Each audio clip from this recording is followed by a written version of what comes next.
Hi. I'm on the passenger side of the car right now.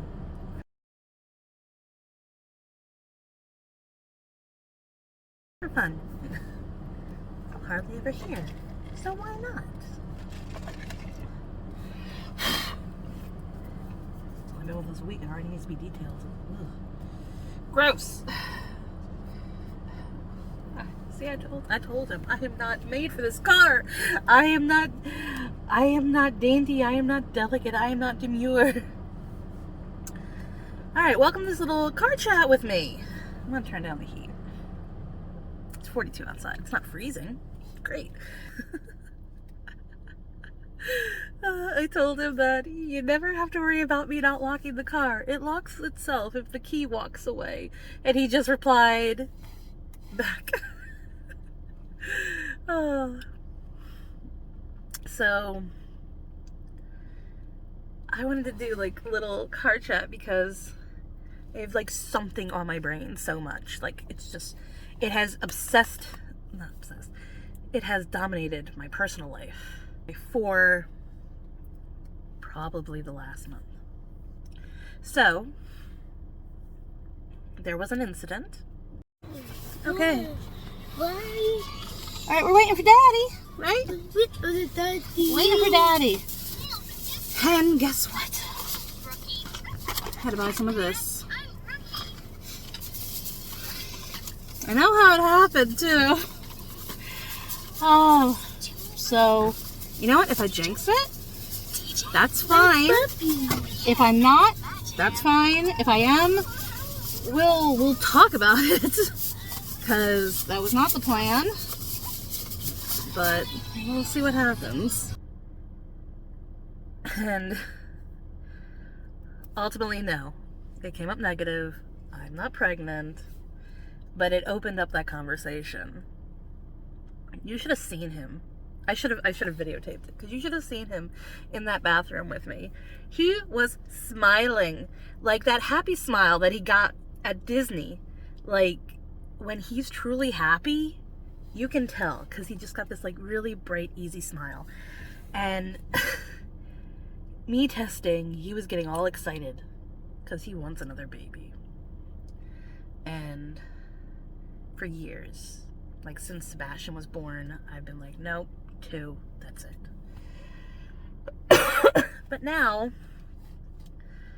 we have come to a point of it's getting to where we probably won't be able to have children anymore. Because like I'm gonna be 38 next month. Not next month, like March. And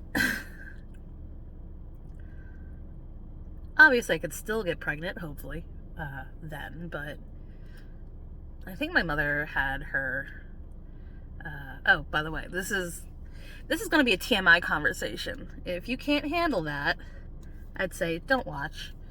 I personally don't mind talking about this. I think we should normalize talking about a woman's reproductive system because honestly, if we normalize conversations like this, maybe there wouldn't be, men making laws where they think that an ectopic pregnancy can be solved if you just move the embryo to another spot. Okay, so I think my mother went through menopause in her late 40s, early 50s. So I'm getting there. And I know I'm entering that, going out of business sale kind of thing that happens with ovaries. This man had me look up if our insurance would cover a vasectomy. Because he's like, if we're not going to have kids, we're not going to have kids. Well, any more kids. I have kids. If we're not going to have more kids, we're not going to have more kids. But since that moment happened, and since, I saw how he reacted to the possibility I could be pregnant again, it's opened up a conversation. Because we're in a different place than we were when I was last pregnant with Sebastian. We are making more money. We got a bigger car. So we can now fit another car seat in it. The only thing I think that's really holding me back has been this thought of, I feel like since they're 8 and 6, that I'm starting to get back, my time. Like, I'm a working mom, so I go to work, I have my work life, go home, you tend to the kids, and they're not as needy as they used to be. They're still needy. But for the most part, yes, I can have my own sense of self. When you have a baby, especially the woman, I feel, or at least I feel, this is what I felt.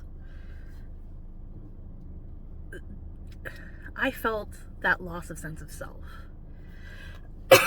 And I was looking at the kids yesterday while they were in our room playing their thing, and it's so cute too. They're starting to play Roblox together. And let's look at this. I have no issues with them playing Roblox together because he can't read, so there's nobody grooming him. And she's been told constantly, don't talk to anybody on there. If you don't know them, tell them to F off. And so far she has been listening to us. But it was so cute watching them play together. Like they go in a game together. And it was so cute. And I was looking at them and I was just like, this is perfect too, the way it is. We got them, they're great. And I get to sleep through the night. You add a baby into that? I breastfed. So when you breastfeed, you don't sleep through the night. Not until the kids like she went longer on the boob, and then I went back to work and it became harder and harder, so eventually she just transitioned to formula. He wasn't interested in the boob, really. He lasted about a month, and then he started rejecting me. And I was like, fine. Oh good, the seat does work. I spilled orange juice on the seat earlier this morning, and I was afraid that the heating mechanism wasn't working. It does.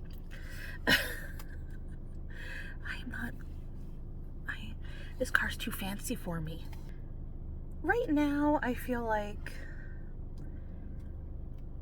okay, so today, I would start my new pack of birth control. And it would be my last pack before I have to go to the gynecologist to get my yearly and get a new pack, like a new prescription for the year. And he's been bringing it up. He's like, maybe don't take it and maybe we can try.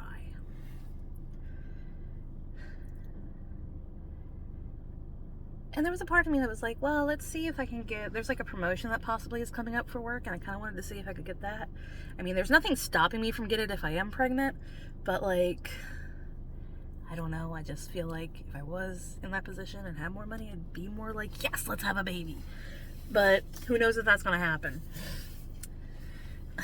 And there's really no opportune best moment to have a child. We could really be just in a moment of, we're about to age out, possibly, of having children, where it's safe for me to have children. And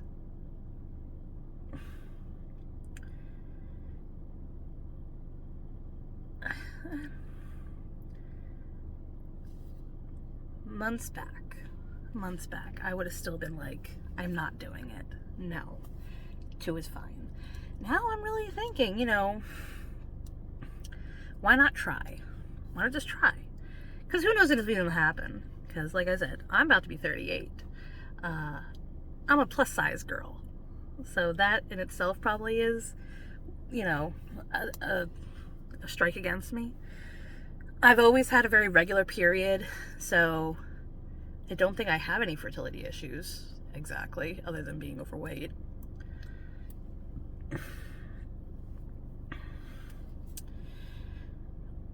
But I don't really want to put effort into trying. With Genevieve, we really tried. With Sebastian, we kind of were like, yes, we do want to have a second baby, but we'll just, fool around and see what happens. And he came pretty quick. Like, that happened quicker than the actual trying. So I don't know if I want to put effort into actually trying to have a baby. I feel like if I just go with, let's just screw around and, you know, if it happens, it happens. If it doesn't, it doesn't. But hey, at least we can say we left the door open, but it just wasn't in our cards. We did that way, you know, I don't go into my 40s and 50s being like, oh, I had that moment where we were all in agreement, and we are all in agreement. Like, I'm making this a family situation. My daughter has mentioned she wants a sibling, another one. Specifically, she wants a sister, but we told her, like, it might not happen that way. And I've also told her that she has to really consider there are only so many rooms in the house. And if we were to have another child, whatever sex it is, those two children would get one bedroom. And then the other child, we have this like mezzanine lofty area where you could fit a twin bed. That is where that child will go. She has said she wants her own space, but I'm like, honey, if I have a daughter, another daughter, you're never gonna have your own space. Not until like college or whatever.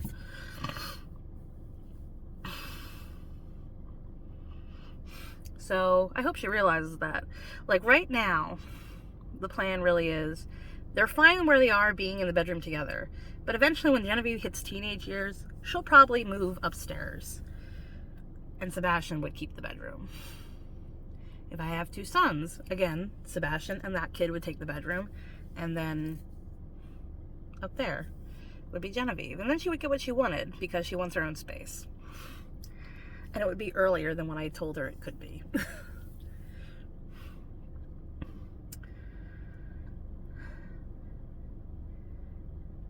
But then there's also this part of me that's like, what if this is a terrible decision that, you know, screws up our life so much, and I actively made that choice, so I have no one to blame but myself. That's what's really holding me back from saying, yes, let's do this. But like, he wants it, Genevieve wants it, Amy's okay with it too, and she, you know, she's our childcare basically.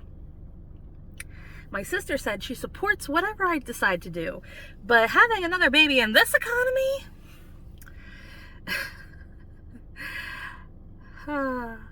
she has a point. With this upcoming administration and the state of the United States, is it really a good time to bring in another child? I don't know. On the other hand, there's never really been a good moment to bring in another child. People had children during the Depression. People had children during war. There's never a good time. So maybe I should not even like consider that part. I mean, yeah, I would like to say I'm an old pro at this now. I got kids. The only stage I really haven't gone into yet is the teenagers, and I'm kind of like, But as far as little kids go, yeah, I could probably handle it. I'm gonna have to have a really deep conversation with him today, because I need him to really like be on the same page with me at this. Yes, I'm probably gonna do most nights. Well, that kid is still breastfeeding. But right now, I wake up with the kids in the morning and get them all ready. And he wakes up, gets himself ready. And then he, like, gets them to bed at night. So we basically, I think, would be reversing kind of. Or, you know, we'd do whatever. But, like, if I'm waking up all night with the baby, I don't know how much leave he would get. But he definitely would do mornings. But I also want him to consider, like, I know he's all for this and he wants it. But that's because he really likes the baby stage. He likes the potato stage, where they just lay there and they look cute and they don't talk back to you. He's not so fond of them at the talky stage. And I just want to remind him, this is not just a baby. It's a person. an individual person who is going to have thoughts and opinions, and they're not always going to match ours. And you have to, right now we have two of them that are, you know, giving their own opinions in their own ways. Sebastian has a limited vocabulary compared to his sister, but he definitely makes his point known and his opinion known. Genevieve is way more vocal and she has her opinions, and yes, they don't always match, you know, everything. Mostly I think she goes up against me for some reason.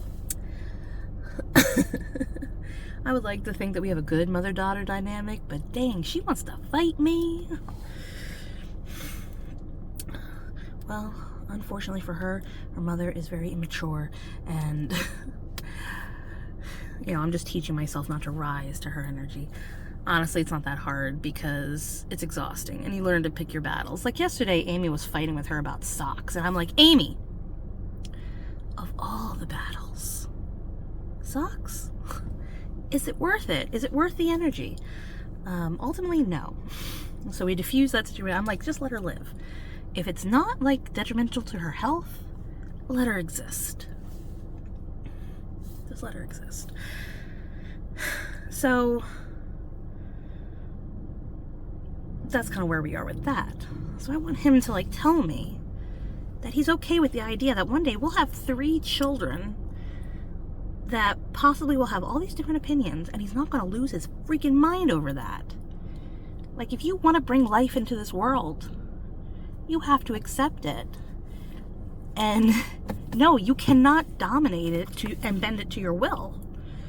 It doesn't work. Not without causing a lot of trauma. I am definitely leaning on, let's just get off birth control and screw around. And if it happens, it happens. If it doesn't, it doesn't. More so than actively being like, let's try for another baby. But like tonight, I have to either start taking that birth control again or not.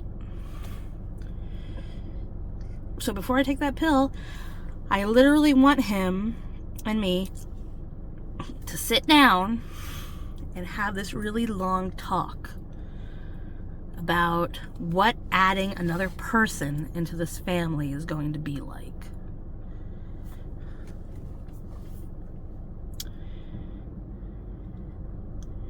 And, you know, you might be thinking, well, why are you telling us this? I don't know. I've told a lot of people this.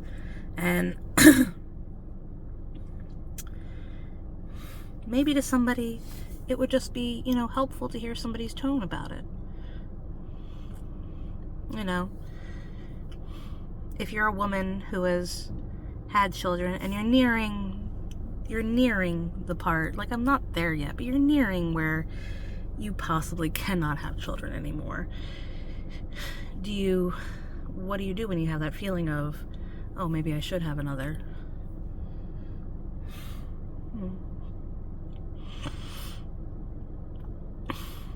I will say, I am very surprised that I'm leaning towards, yeah, we can try. Because, I swear to God, like, yesterday, and not yesterday, but last year even, I was like, nope, nada. And you know what also? Last year, and the year before that, the year before last year, our insurance changed so that we would actually owe a percentage if we went into the hospital and had babies. With the old insurance I had, like when I first joined up, 100% covered. Everything was 100% covered. And then when they changed the insurance and they were like, oh, you have to pay like 20% of going in for pregnancy related things. And I was like, no, absolutely not. My children were born with C-section. That would be tens of thousands of dollars probably that we would have to pay. And I told him flat out, we're not having kids. I have to go back and check, but I'm pretty sure that this year the insurance changed, so now it covers 100% again. So a lot of things are ebbing towards go for it. Like my insurance again will cover 100% of it, possibly. We got a bigger car. Baby seat could go right there. Right there. Maybe not. Now I'm thinking about it. Probably would have to go on the other side because that is also a Graco Forever. He's not ready for the booster yet. He is definitely not ready. So we would probably get another Graco Forever because they literally do last forever. All stages. Love it. So we're in a much better space now, I think. With that anyway. Like, all that. We would need to get a crib. We don't have one anymore.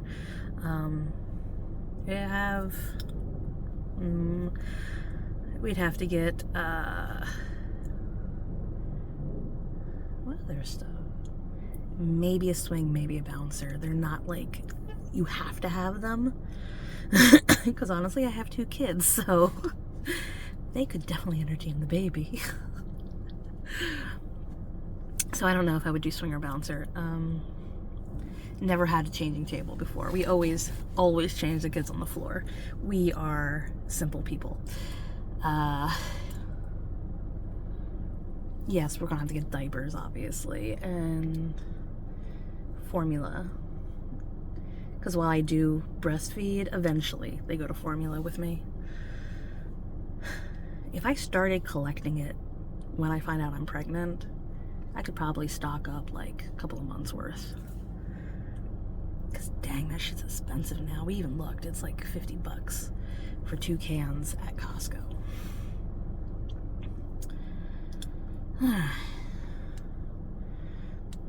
So yeah, car seat, crib, stroller. Those are like the 3, like, I need those.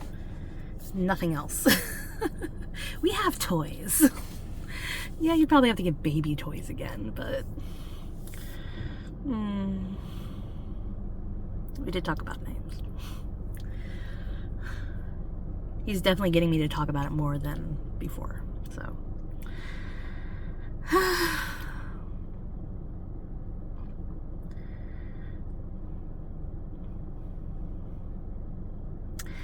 Man, I would be the 3rd generation on my mother's side to have 3 kids.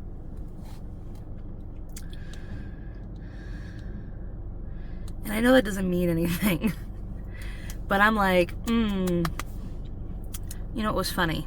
Here's what's funny. It's probably only funny to me, but here's what's funny. If I was pregnant from that little mishap, I was 9 years old when my sister was born. Genevieve would be 9 years old by the time this baby's born. I find that really funny. My mother had me when she was just about in her 30s. I had Genevieve in when I was 30. My mother had daughter, son. I have daughter, son.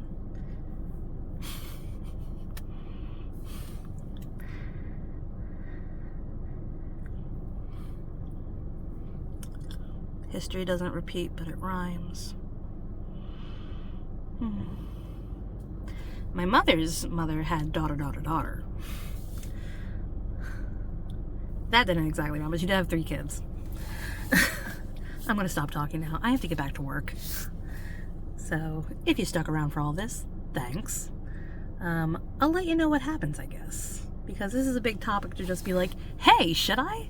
And then not even bother to update you. So, I guess I'll let you know. Okay, bye. Hi. It's the next day. So, had talk with my husband about it, and I didn't take the birth control. But we're just leaving the door open. We're just gonna have fun. We're just gonna be like, if it happens, it happens. I always track when we have sex just because I feel like it's good data to have. And my period, obviously. Alright, okay. This has nothing to do with us wanting children. I swear to God. I swear. So my sister's pregnant. Which is amazing because for years and years and years she has professed she's going to be child-free. So she's having her first. And then I had this thing that happened. Then it opened up the conversation. So, and I told her, like I said, I told her, and she was like, I support whatever you do. But in this economy, and I'm like, I know. But whatever. I get to talk to my therapist today. Probably should tell her about this. But, yeah, so that's what we're doing. We're just going to have fun and see what happens. So, all right. Yeah, I'm interested. I'm excited. We've been looking up stuff. Been Googling articles like what to expect when you're over 35 and want to get pregnant. And it's interesting. I don't think I'm that old exactly, but man, when you're trying to have a baby, they treat you old. They treat you old. Anyway, all right, well, if you got through this, good for you. I think some people would just be like, what? I don't want to talk about this. Click off. But hey, whatever. Okay. Bye.